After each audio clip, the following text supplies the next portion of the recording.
Welcome to World of Soundtracks, a monthly podcast where we explore storytelling aspects in films and TV through music.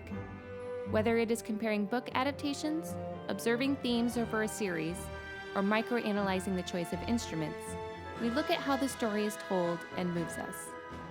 I'm your host, Ruth Mudge, and today we will be looking at Hedwig's theme from the Harry Potter series.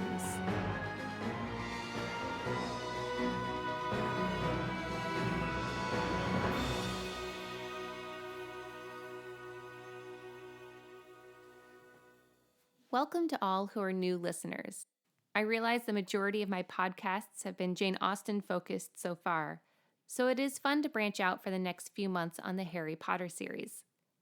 I am also aware that several other podcasts and YouTube videos have done extensive work on the music for the first and third films.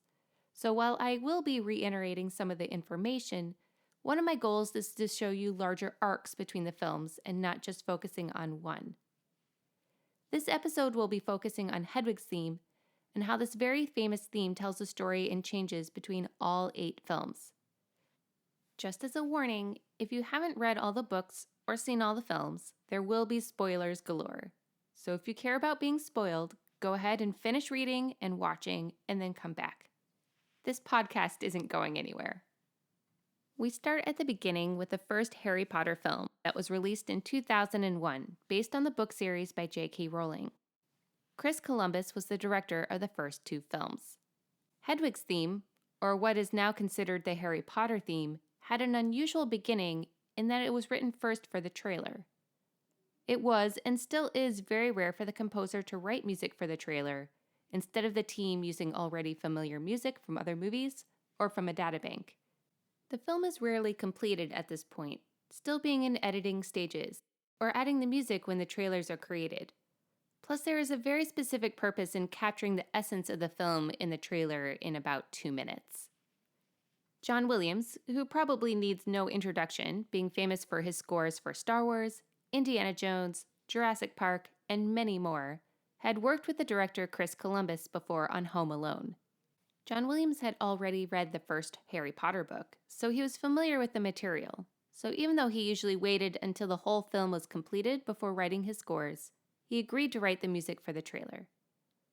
What struck him the most was the visual of all the owls flying in with the invitations from Hogwarts to Harry, which is why the theme was named after Hedwig, Harry's owl, instead of Harry himself.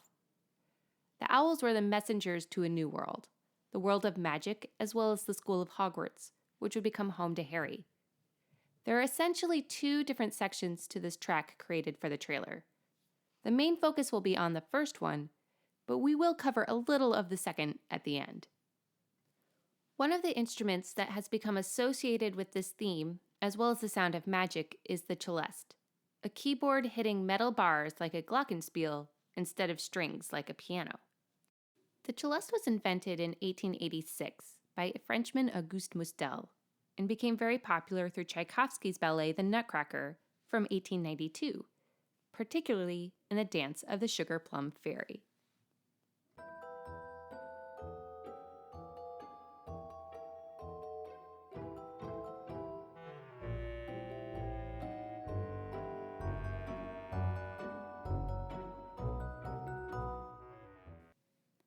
The celeste is used in orchestral settings, and usually is doubling another instrument for color, as it isn't a very loud instrument. Celeste, or celeste, also means heavenly in French, so it is often used for a heavenly or magical sound both in classical music and in movie scores. One example is every time the blue fairy appears in the 1940 movie Pinocchio.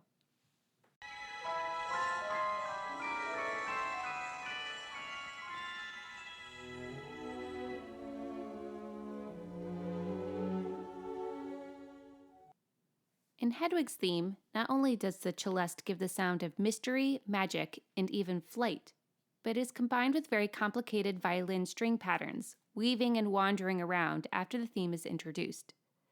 I can tell you from an orchestral perspective that most violinists don't love playing that part.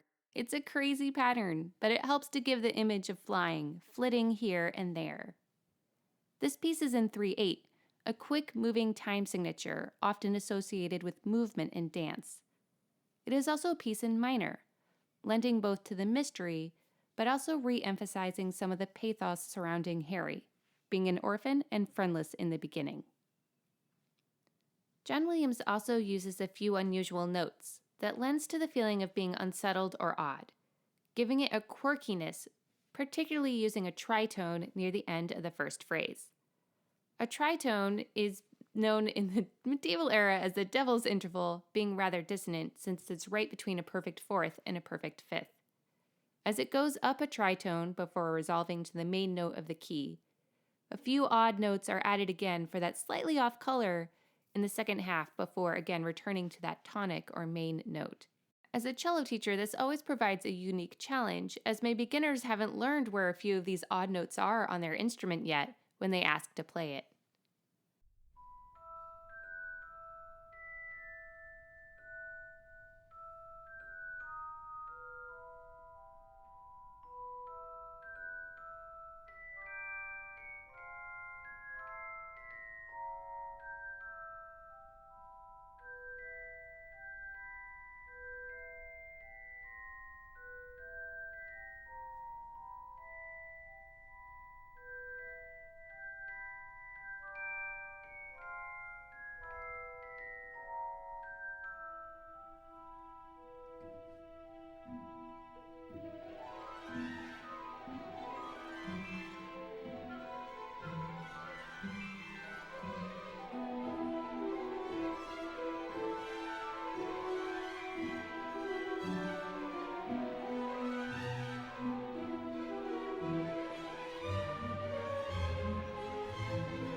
If you are familiar with the movie soundtrack, you may be wondering where the track's prologue, or Hedwig's theme, occurs in the film, which opens with this famous celeste solo.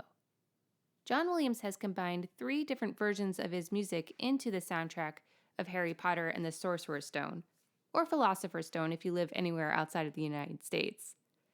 A few tracks, such as Hedwig's theme, the music for the trailer, and Harry's Wondrous World, are his concert versions especially adapted for performance by orchestras. John Williams himself was the principal conductor of the Boston Pops and wrote and adapted many of his film scores to be performed not only with his orchestra, but orchestras around the world. This was not the first time a concert version is heard on one of his soundtracks. A great example would be the version of Princess Leia's theme on the soundtrack for A New Hope, which was also the concert version and not what was heard in that particular film. But John Williams didn't stop at the arrangements of his film music, but also wrote a 9-part orchestral suite for children, using mostly themes in the movie, but arranged with different instruments almost in a chamber-like setting. The track of Fluffy's harp is an example of this, where the harp was heard in the film, but not the version with the contrabassoon as is heard on the soundtrack. The opening prologue, or Hedwig's Flight, is from this suite. Sadly, the whole suite is not available for purchase or streaming anymore, as it was included on a deluxe edition, but you can find it on YouTube. Overall, the musical style of Harry Potter in the music world is in an older framework of late Romantic music, but with a few unusual instruments and a few odd notes to give a sense of being other or different from the world that we know and live in.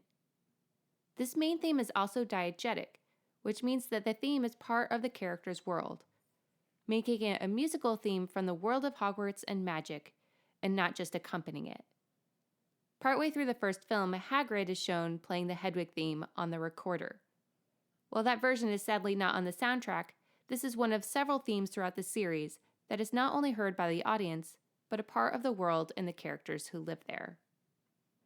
Hedwig's theme becomes the theme connected with Harry Potter and his journey, as well as the world of magic, partially due to the fact that it was used about 20 times in the first film. John Williams doesn't shy away from repeating a theme to stick in your brain and to help tell the story. He did the same thing with the Imperial March in The Empire Strikes Back. In both cases, it solidifies the theme in the hearer's mind and forever associates it with that character and world. It should be noted that we don't always hear the full theme, as that doesn't always work for time or the scenes. Sometimes it is just the first few notes or a motif that is played, still giving the essence of that theme without hearing all of it. In the beginning of Harry Potter and the Sorcerer's Stone, it is this hint of the theme that first introduces it into the series, heard in the French horn, as Headmaster Dumbledore discovers Professor McGonagall watching as a cat to make sure everything is all right as they wait to see baby Harry safely delivered to his aunt and uncle.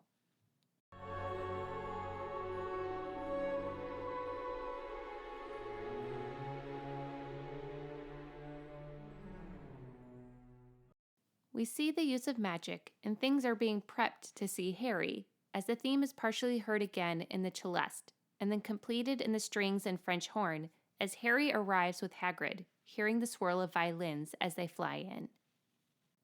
The theme is slightly slower in the oboe, a plaintive instrument, as McGonagall has misgivings about leaving Harry with his Muggle relatives.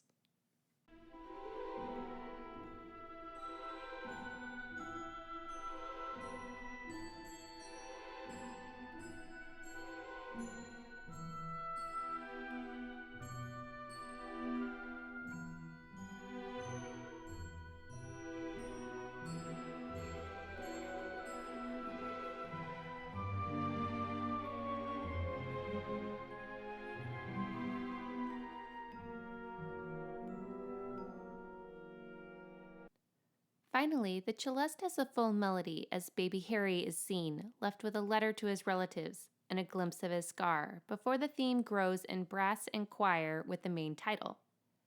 Choir is used quite a bit for another color in the mysterious, magical, or occasionally spooky scene.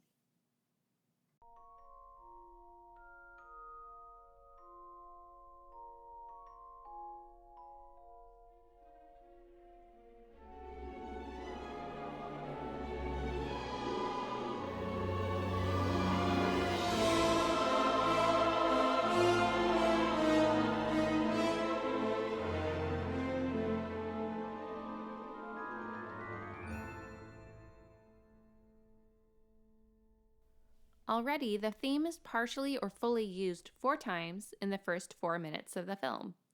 It sets the tone in setting up the magical world in seeing Dumbledore, McGonagall, and Hagrid, but especially with the first glimpse of Harry himself.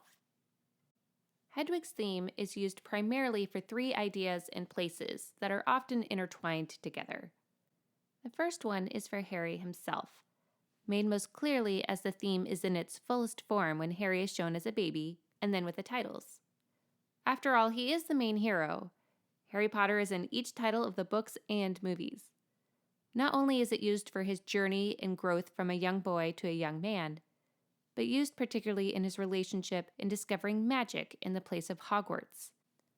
Hogwarts symbolizes home as well as being a magical place, and so therefore is the second idea that is used for that theme. Lastly, the theme is heard in relation to the flying owls, often the messengers to and from this magical place, as we saw with the trailer and the title of the theme. Part of Harry's journey in the first film is learning about himself, both as a wizard with magical abilities, as well as what happened with his family. The first time the theme is played after the titles is when Harry accidentally makes the glass reappear with Dudley inside the snake pen at the zoo after Harry let the snake go free. While most of the theme is accompanied by the second portion of Hedwig's theme, that little bit played by the French horn associates Harry using magic, even when he is doing it unintentionally.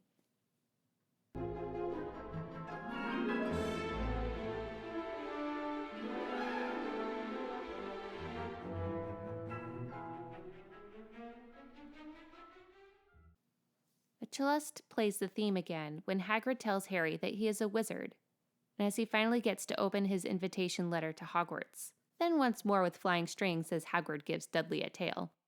This theme plays again as Hagrid tells Harry the truth about his parents and how he got his scar, explaining, "You're the boy who lived." In a similar way, this main theme plays in the oboe near the end, when Harry is recovering in the hospital, as Dumbledore tells Harry that he was able to defeat Professor Quirrell and Voldemort through his skin, because of the love that his mother had poured out to him in protection when she gave her life for his. Harry learns the most about himself and his family while creating a new family at Hogwarts. This is the place of mystery and discovery, a place of family and a place of danger.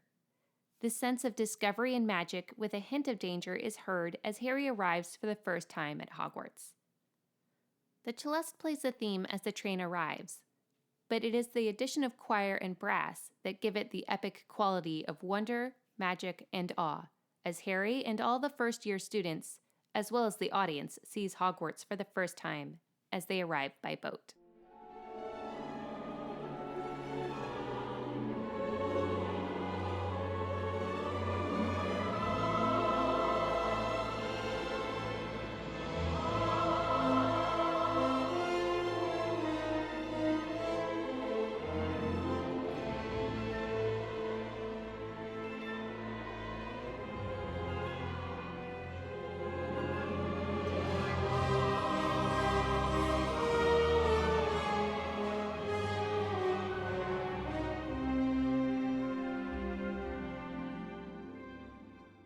Now, we will get to this theme being used more in Hogwarts, but I want to talk a little bit about bookends. For any of you who have heard my podcasts or talks, I love a good bookend for a story, tying the beginning and end together, especially in the music. For Harry Potter, there's a cyclical nature to the majority of the books around the school year. It begins in the summer, with Harry miserable at the Dursleys, his journey to Hogwarts, the school year with the ups and downs, and then finishing with leaving Hogwarts. This means that the Hedwig theme is often heard as he goes both to school and then again as he leaves. It is tied together between the school and Harry's journey. At the end of the first movie, there are two themes that follow each other in quick succession back and forth. One of these is Hedwig's theme. The other is Harry's family theme. This theme is Harry's longing for his parents and family, a lonely theme for the majority of the film. It was introduced as Harry wrote happy birthday to himself in the ground, feeling very alone, and then again on his first night in Hogwarts as he is in his bedroom, the beginning of a journey with the possibility of a new family. It is most poignantly heard as he sees his parents through the Erised mirror, heard in bells and harp, again a little cold and glassy since they aren't actually there, but instead it is his desire for them to be there.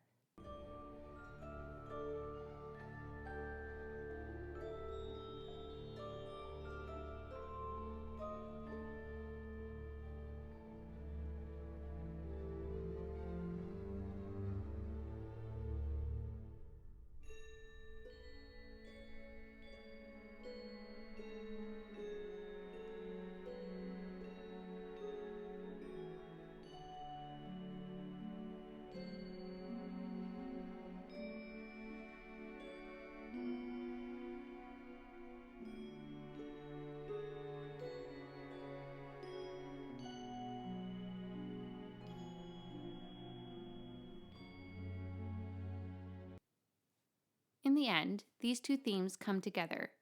It does help that both these themes are in 3, as that it makes a lot easier to combine seamlessly. First, the family theme plays in the flute with the celeste playing over it, as Hagrid gives Harry a picture of his parents. Harry then jokes that he will use magic on Dudley as Hedwig's theme plays, a nice little tie back to using that theme when Hagrid did that to Dudley at the beginning. The family theme comes back in full force, and even in a triumphant way with brass, as Harry says he's not going home, because his home is with his friends, with Hogwarts and magic. It is a promise that he will be back soon, with the family he has chosen. Hedwig's theme or motif ends the film before heading into credits.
This is not the only bookend, however. This exact piece of music is used for the last scene in the last film, Harry Potter and the Deathly Hallows Part 2. Instead of leaving Hogwarts with his friends, now it is Harry, Ginny, Ron, and Hermione who are sending their kids to Hogwarts 19 years later. They have found family with each other, and it is the new generation of Weasleys and Potters who get to experience Hogwarts. It bookends the entire 8 films, harkening back to the first one, again on a train platform. The family theme on the flute plays as the Potter kids are seen with their school carts at the train platform in London, with Harry helping Albus arrive on platform 9 3/4 together. The solo trumpet plays Hedwig's theme in the middle, as Albus sees kids around him get ready, while Ron and Hermione say goodbye to Rose. There's less motion underneath, with both a sense of quiet and a little bittersweet as families say goodbye. The full Leaving Hogwarts track starts here with the family flute and celeste theme again, beginning as Harry assures Albus that it doesn't matter which house he gets sorted into, reminding him that any house would be lucky to have him, and that the sorting hat does take his choice into account, just like it did for Harry years ago. The full orchestral theme with the brass grows, as the camera focuses on Harry, Hermione, and Ron, the trio that survived so much together, as they watch their kids go off on their new adventures. It brings a sense of completion and even nostalgia to both the characters and the fans who watched this series over the course of 10 years, many who had grown up with the characters. Somehow, the music seems more triumphant and epic, after watching what they had to overcome and seeing them all happy years later, that can really move the emotions in that last scene, even though the music remains the same. Returning back to Hogwarts in the beginning of their journey in the first film, the idea of Hogwarts and magic connected to the theme is first heard in the cellos at the beginning of Hermione's sorting, as she is the first student to go through this event in the movie, and then the first 4 notes play as a motif in the oboe as the sorting hat speaks, before switching to the Hogwarts school theme as she gets sorted to Gryffindor. While it could be symbolizing that Hermione will be important to Harry, it seems to reflect the awe and magic of Hogwarts and the magical world as they begin their first step at that school. That being said, there are 2 other instances when Hermione used magic to save Harry, or the trio in this film, that is accompanied by that main theme. The first time is Hermione's use of magic when she opens a locked door, as the 3 of them try to escape Filch, having been on the 3rd floor by accident due to the moving staircases, only to discover that Fluffy, the 3-headed dog, was behind that locked door. The theme is played in the flute and bass clarinet, followed by the clarinets. This is a forbidden side of Hogwarts, and the music reflects that danger.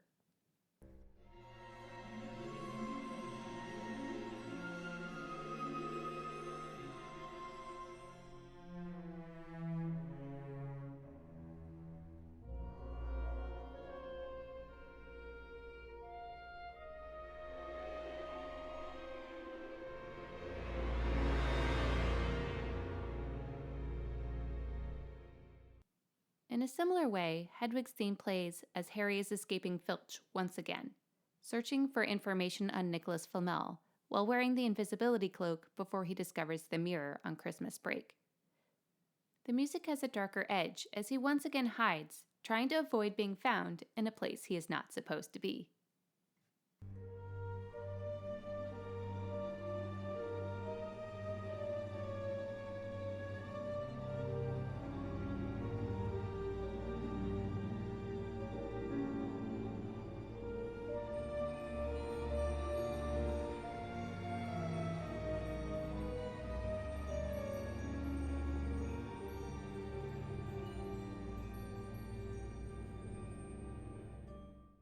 The second time the theme plays with Hermione using magic is during the Quidditch match, as she sets Snape's robe on fire, believing that he is the one hexing Harry's broom, right before they win the game.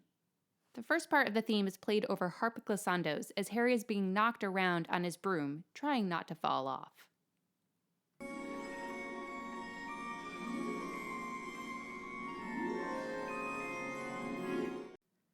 The theme is used throughout the series, especially in the later movies, for transitions of time, either in the day and night or the various seasons, while showing a picture of the castle of Hogwarts.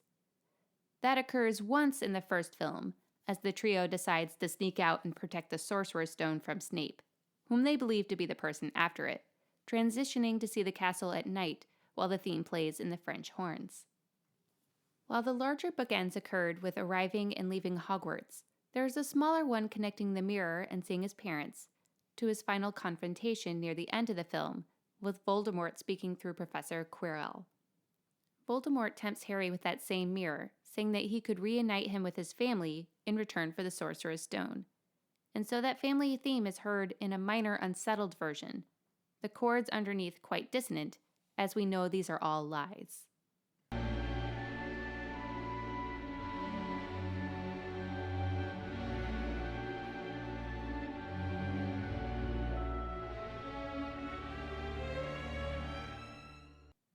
The main Hedwig theme plays in the celeste both times Harry is seen holding the stone in that scene. The first time is when he sees himself taking the stone out of his pocket in the mirror. Again, just a desire and not reality, contrasted by high violins for that cold sound of the mirror, and then also the danger surrounding him.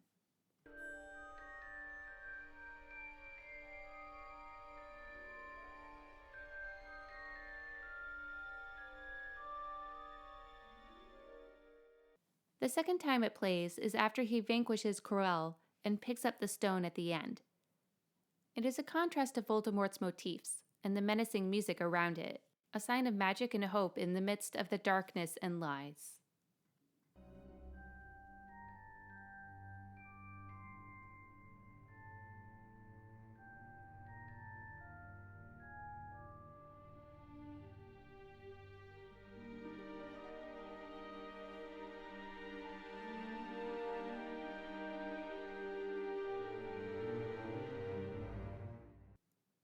Going back to our third use of this theme, between the trailer and the name of this theme, we cannot forget mentioning the owls and messengers of Hogwarts, when Harry received the first invitation. Every time an owl showed up, the theme is heard as there becomes a battle royale between the owls and the Dursleys. Mr. Dursley expects a pause in this battle on Sunday, but then the solo celeste plays as all of the owls arrive and the letters pour through the closed-up fireplace and door. This is the proper Hedwig's theme, the version written for the trailer that we heard at the beginning, as the letters pour in and Harry tries to catch them. Along that same line, the theme accompanies the owls delivering mail to the students at Hogwarts later on, played with trumpets and swirling flutes. Hedwig himself finally gets a moment with his own theme when he delivered the Nimbus 2000 to Harry before the Quidditch match. We now go from the first film to the second, The Chamber of Secrets, which was released in 2002. Due to the quick turnaround from the first one, there was less time to write new music, especially as John Williams was also working on Catch Me If You Can. That means that a lot of the music was reused from film number 1, slightly adapted for different purposes, and there were less new themes. Just like the first film, the opening title is accompanied with Hedwig's theme, this time surrounded by clouds. As this film is the closest in tone due to the same director and closeness of time, this one resembles the first one the most, with only a few darker chords in the lower strings near the end.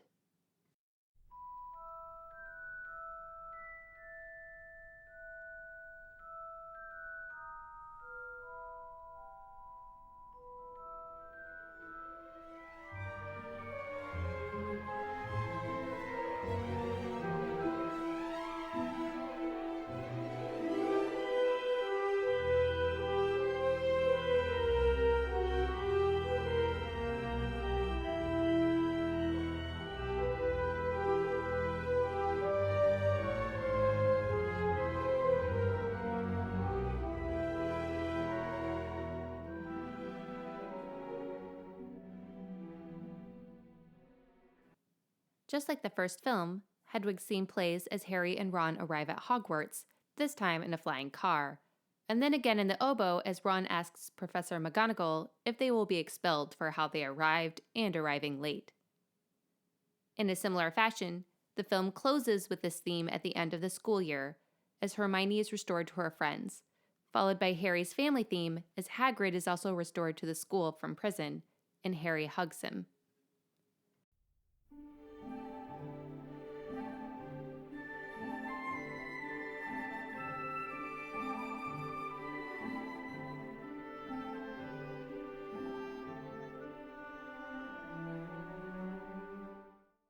As the whole school gives a standing ovation to Hagrid, the same music is used from the end of the first and eighth films.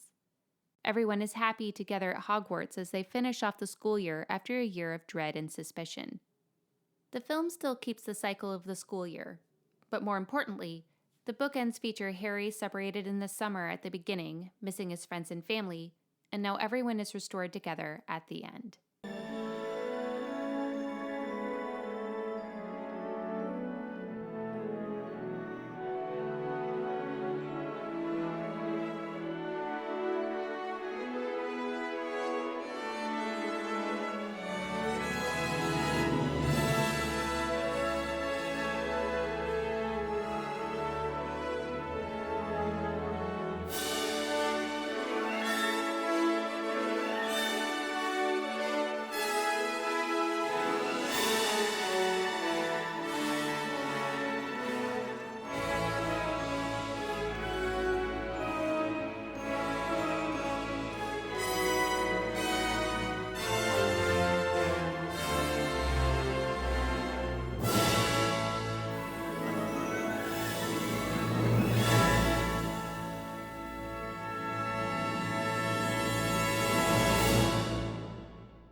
Like the previous film, the theme occurs twice with a view of Hogwarts as a transition. It plays 3 other times in this movie, each in the celeste. The first is when Harry discovers that he had spoken Parseltongue to a snake during the duels instead of English. Again, this is a moment when Harry learns something new and magical about himself. The second is near the end, as Dumbledore tells him that he is different from Voldemort, as he chose to be part of Gryffindor's house instead of Slytherin. Followed by a final time, as Harry confronts Lucius Malfoy, accusing him of giving the diary to Ginny and freeing Dobby.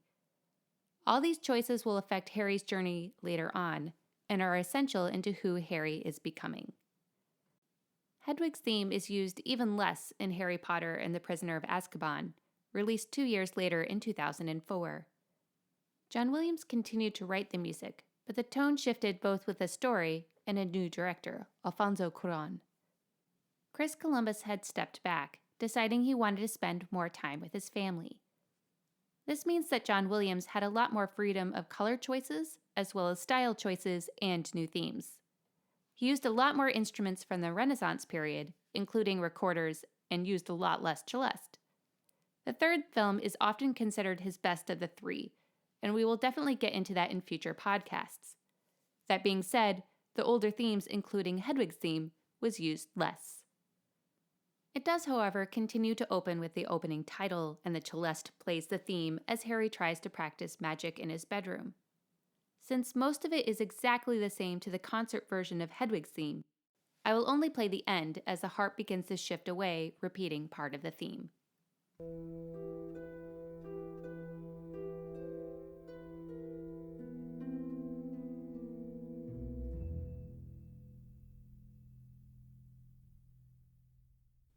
At this point, the focus of the theme has definitely shifted towards either Harry or Hogwarts. The use of it for owls really disappears after the first film. We still have a bookend with the main theme at the end, using as the opening of Hedwig's theme to transition into the credits. It's small, but still shows the importance of that theme, almost like a musical trademark with Harry Potter at this point. It literally acts as the period of a sentence for the entire movie, as well as the 3 movies under John Williams.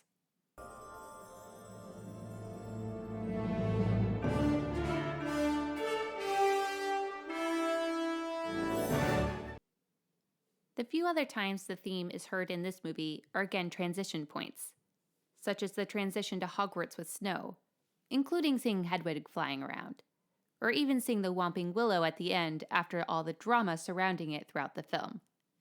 Harry's journey, both emotional and otherwise, are portrayed with other themes. Number 4, Harry Potter and the Goblet of Fire, was released in 2005, written by Scottish composer Patrick Doyle, having worked with the director Mike Newell twice before.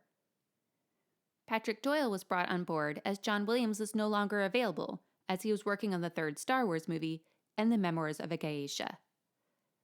The tone shifts for the opening title sequence with the underlying chords, letting the audience know that this story is going to get darker, especially by the end. The rhythm is also altered by straightening parts of it, which makes it seem slightly more on edge and less charming.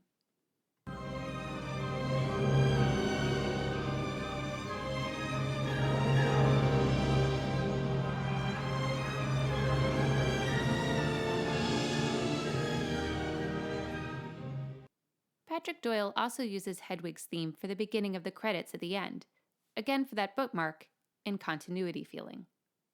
Harkening back to the uses of the previous films, the theme is used once for a transition between the first and second competition, and another transition looking at Hogwarts, grounding the audience in that familiar sight and sound, especially as most of the music is different.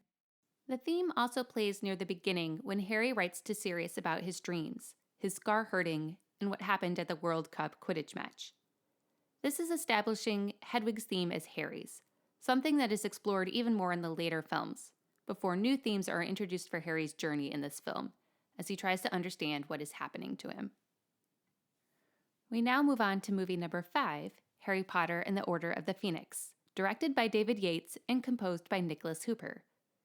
Nicholas Hooper also composed for the 6th film, and had worked on previous projects directed by David Yates, including the miniseries The Way We Live Now, for any of you who are period drama fans. Like the previous films, the Hedwig Harry Potter theme is used for the opening title, played in the horns and flutes, then violins, fading out with the repeated interval in the horns partway through the melody, as the film transitions to seeing Harry alone on a hot summer day. While there's flying around in the flutes and bells, it almost seems more chaotic than a joyful magic.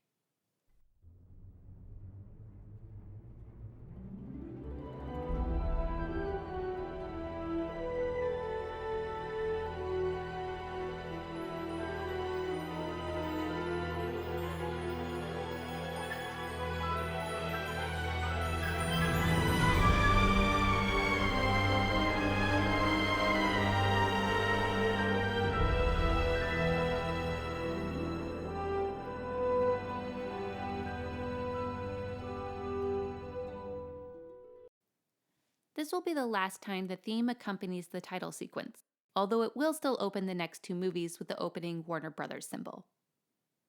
Another similarity in harkening back to the first films is in using the theme as the teenager's journey to Hogwarts on the train. This helps to provide a familiar scene and situation after all the drama leading up to Harry's possible expulsion. This version includes the opening motif overlapping each other in the flute and French horn. It gives a sense of going home, but also a sense of action and things happening, a nervous energy in the students.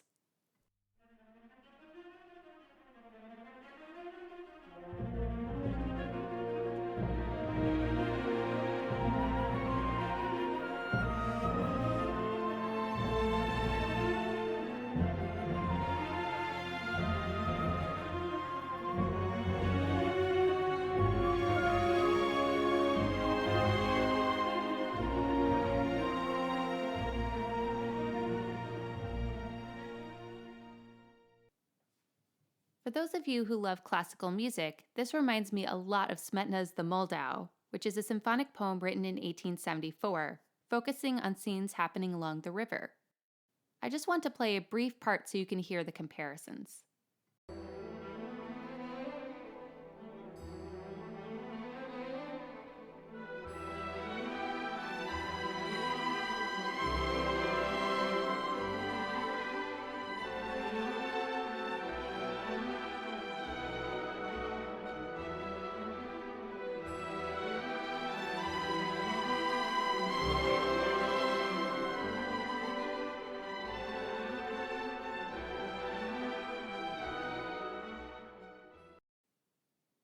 In a similar way to traveling down the river, there is more of a focus on visually seeing the river in this journey back to Hogwarts, and the strings reflect that.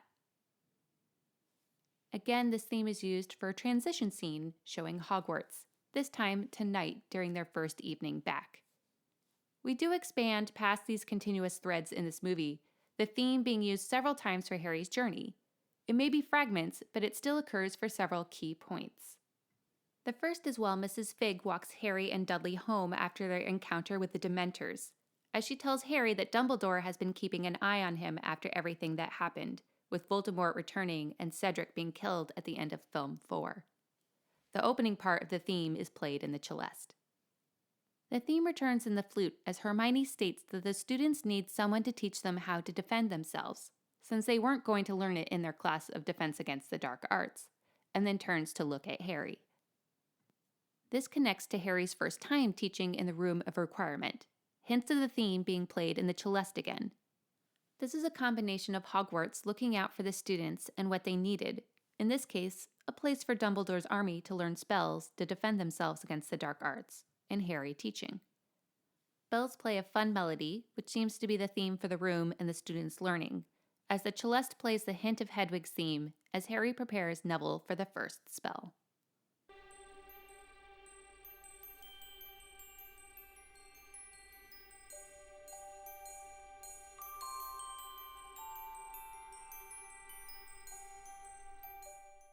Things take a darker turn, however, as Harry hears the prophecy regarding himself and Voldemort. The French horn plays the main theme over choir, a tangled chaos of voices, including throat singers, which have a very guttural low sound to it for the effect of hearing the prophecy. Tension is also added with a single tremolo note, held in the violins and cellos, as Harry hears that one would have to kill the other.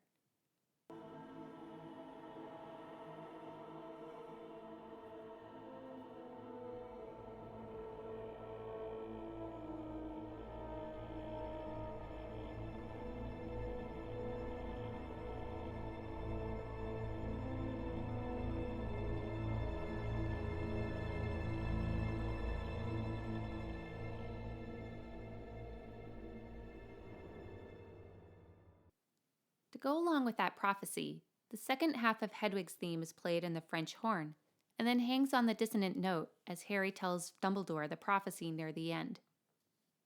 It is played over a repeated minor pattern in the flute, as he shares this, and Dumbledore sadly confirms it.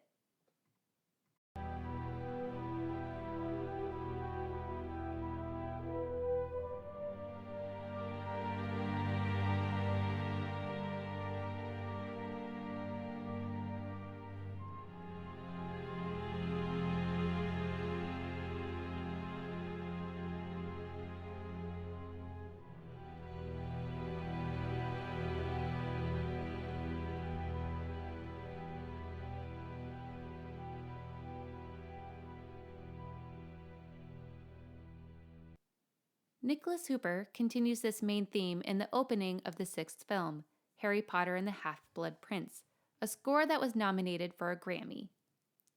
Having just lost his godfather Sirius at the end of movie number 5, the 4th note of the theme is changed to go higher, to indicate that things are not all right, even though familiar being in the celeste again. Over this is the voiceover of Bellatrix Lestrange when she killed Sirius. While the theme is played with the opening WB picture and clouds, it immediately transitions to tragic music in the strings and choir. The first time the theme is not with the title of Harry Potter.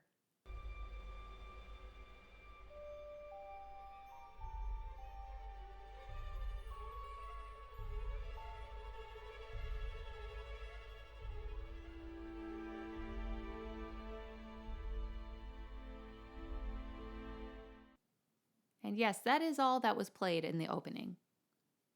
The end of the Hedwig melody is repeated in the horns after the opening title in a different time signature, similar to Doyle's version, sounding ominous for the first time right before the Death Eaters begin to attack Muggle London. Magic is breaking through in a terrible way.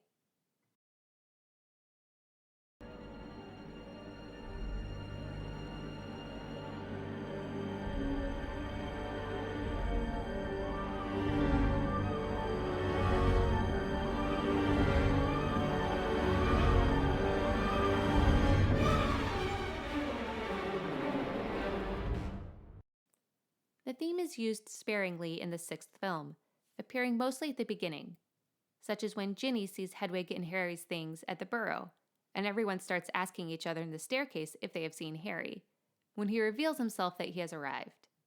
It is a sweet moment of friends and family for Harry, all delighted to see him at the end of the summer, heard in lower flute with violas, including the classic celeste and pizzicato.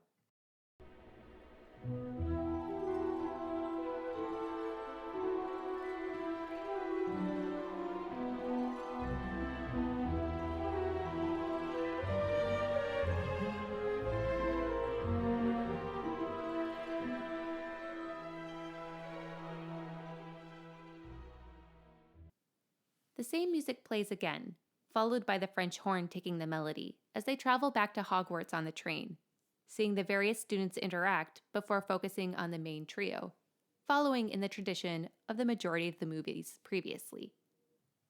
Since the film focuses as much on Dumbledore and Harry getting answers about Tom Riddle, Horcruxes, and even the Half-Blood Prince, the theme isn't used for the rest of the movie. It does, however, return for Harry's journey in the next film, Harry Potter and the Deathly Hallows Part 1.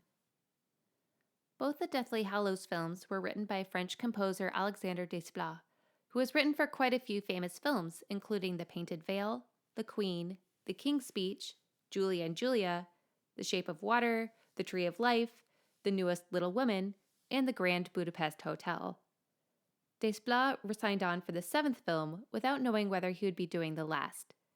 It was hearing the music in the sound booth that convinced the team that they needed him back for the last film.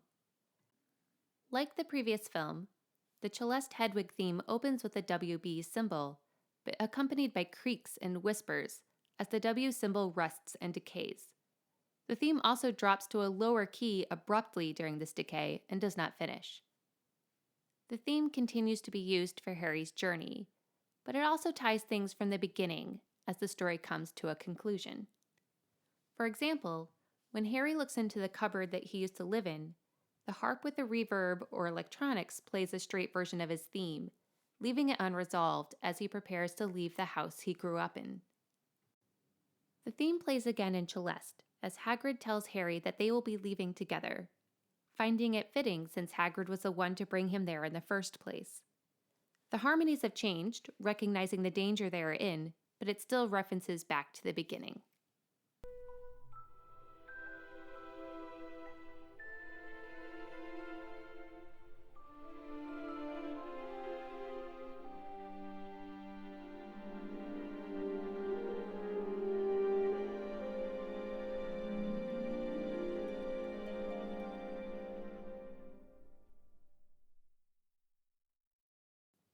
There are hints of the theme in a different rhythm in the violins, as Hedwig appears for the last time to save and protect Harry, sadly being killed in the battle as they flee.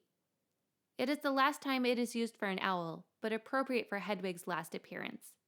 Using a different rhythm while ending each version on a higher, dissonant note recognizes both the heroic and tragic nature of Hedwig's death.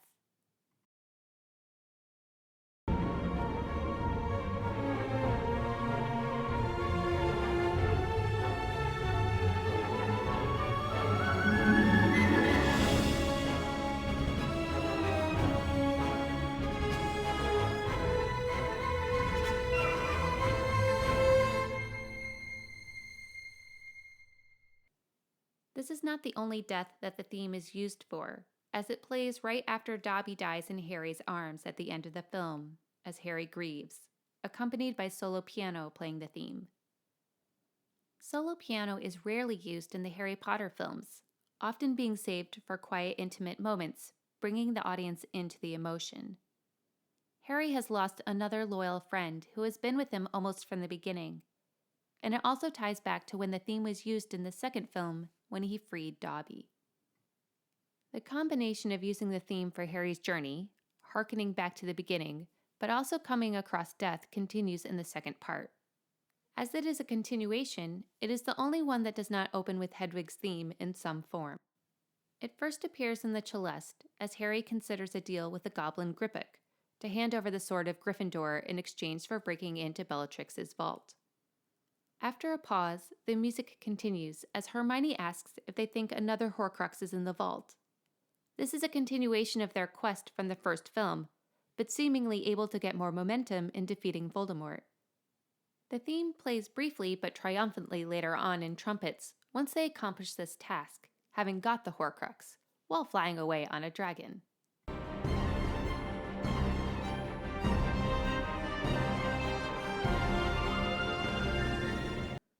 One of the callbacks to the previous movies is in Harry's return to Hogwarts. It may be through a secret tunnel to the Room of Requirement, instead of the train arriving at the beginning of the school year, this time seeing fellow students seeking refuge from a horrible situation. But the music is the same from previous movies, in the brass and celeste, as the students rejoice to see Harry come back home. It is the combination of returning to Hogwarts, but in secret and dark times, that the theme is played again in the horn over minor chords, as the celeste musically descends, while all the students are marched down the stairs to the Great Hall, with Harry among them.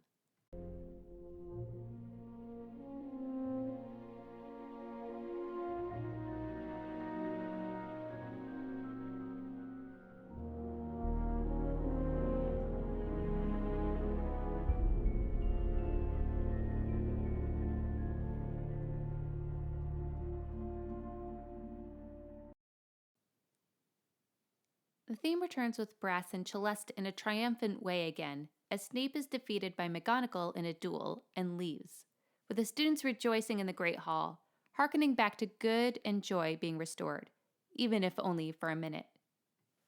The search for another Horcrux continues, resulting in finding the diadem of Rowena. Ron and Hermione look for Harry on the Marauders map to join him in that search while the cellos play Hedwig's theme, as they see his footsteps on the map and then disappear, realizing that he had gone to the Room of Requirement. After they find it and destroy it, cellos alternate the theme with the celeste at different tempos, the cellos much slower than the celeste, after Harry feels the effects and anger of Voldemort, also seeing in Voldemort's mind that the last Horcrux is the snake Nagini.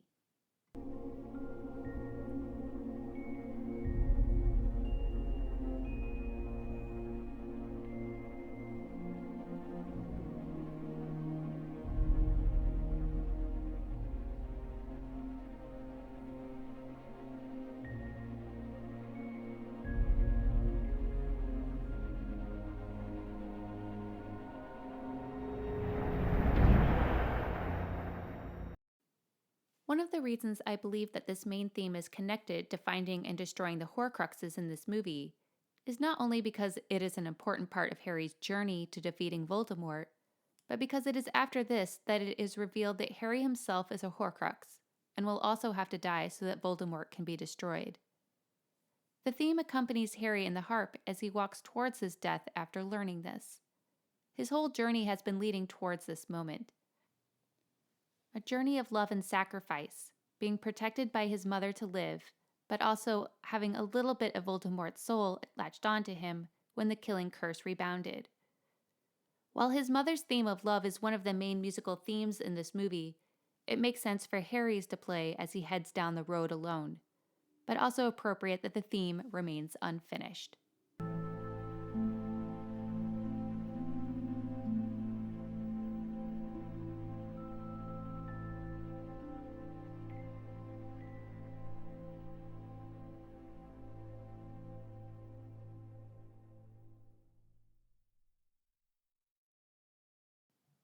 This theme is also played in the solo French horn as Voldemort declares that Harry Potter is dead to the school and his friends. It plays over a low male chorus and deep drums that had been accompanying all the battle scenes. The theme ends on a minor step to indicate the grief and despair as Voldemort announces that they need to put their faith in him, declaring the war over. It is the last moment of victory for Voldemort, before it is revealed that Harry was in fact alive after all.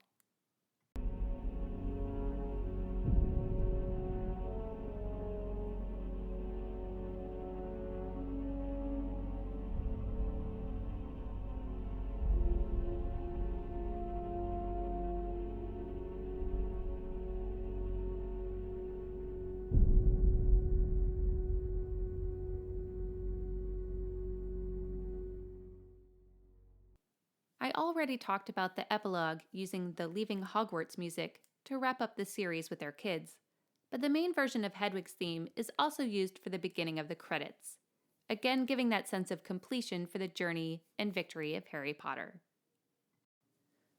Before we leave this theme, I should point out that Hedwig's theme has become the music for the world of Harry Potter outside of just Harry himself. It has become synonymous with the world of magic and the places from the books in the same way that the main Star Wars theme is used for anything related to Star Wars. For example, Hedwig's theme is one of the themes played at the Wizarding World of Harry Potter that you can visit in Universal. It is also used for the trailers for the Fantastic Beasts movies, advertising them as part of that world, despite being decades before Harry Potter himself, as well as the advertisement for the stage version of The Cursed Child. In many ways, it returns the theme to its original form as being written for trailers, which is fascinating. Speaking of trailers, for those of you who are deeply knowledgeable of the music, you may have noticed that I spent quite a lot of time just on the first theme, but not the second. Hedwig's theme does indeed have two separate parts, both being used and written for the trailer. The second theme changed time signatures and is much more upbeat, being used for the fun aspects of magic in Hogwarts, both in the trailer and the first two movies. This B theme also has two parts. The first is a jaunty part that we hear in the brass, followed by a crazy celeste solo, then doubled by the violins, again matching that sound of flying, plus a few odd notes to match the world of magic.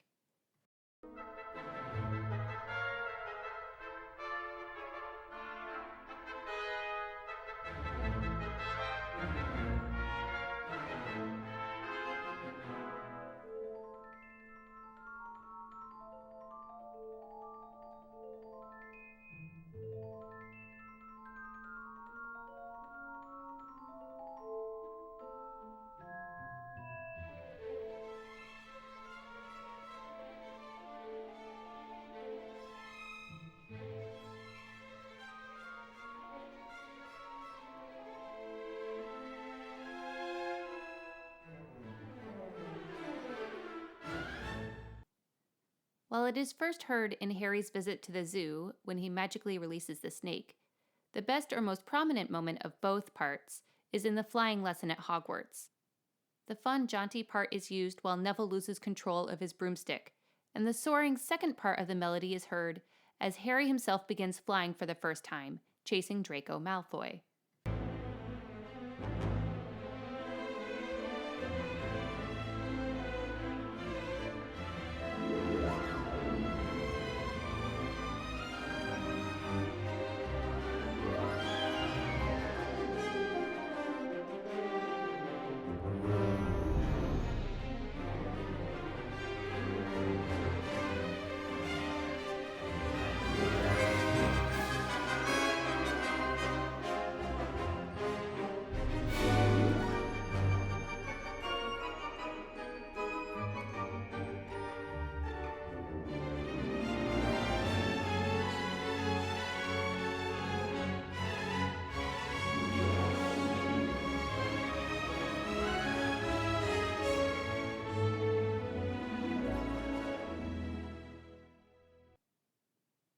This becomes known as Harry's flying theme, or the Nimbus 2000 theme, throughout the first two films. Both the mischievous and flying parts are used creatively during the Quidditch match. It does seem a bit of a cross between John Williams' Olympic themes, here heard in the brass.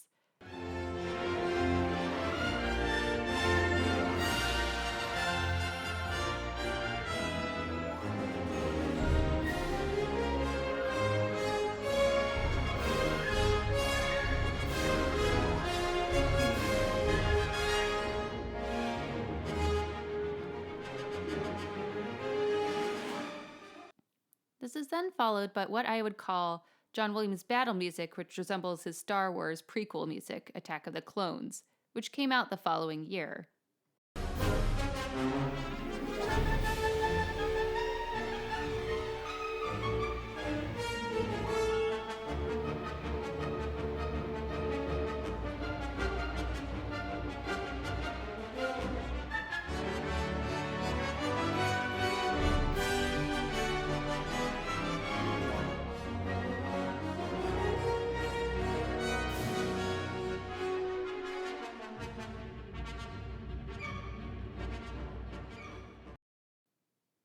This B section of Hedwig's theme, or the flying theme, also accompanies Harry and Ron flying in the car to school in the second film.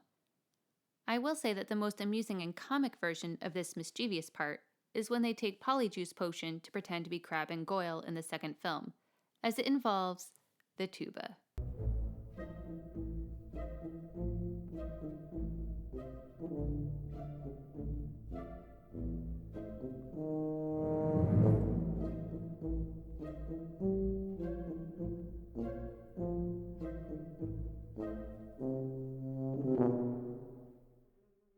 I know I mentioned it was only in the first 2 films, but all 3 parts are heard at the very end of The Prisoner of Azkaban.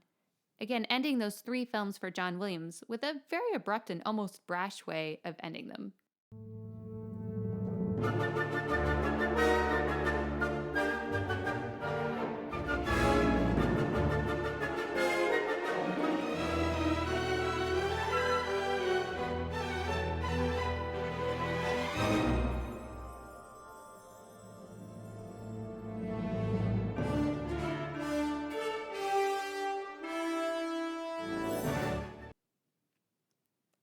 While it is a fun theme for the trailer, for Harry and Hogwarts with flying and magic, it does not continue past the 3rd film the way the A theme does.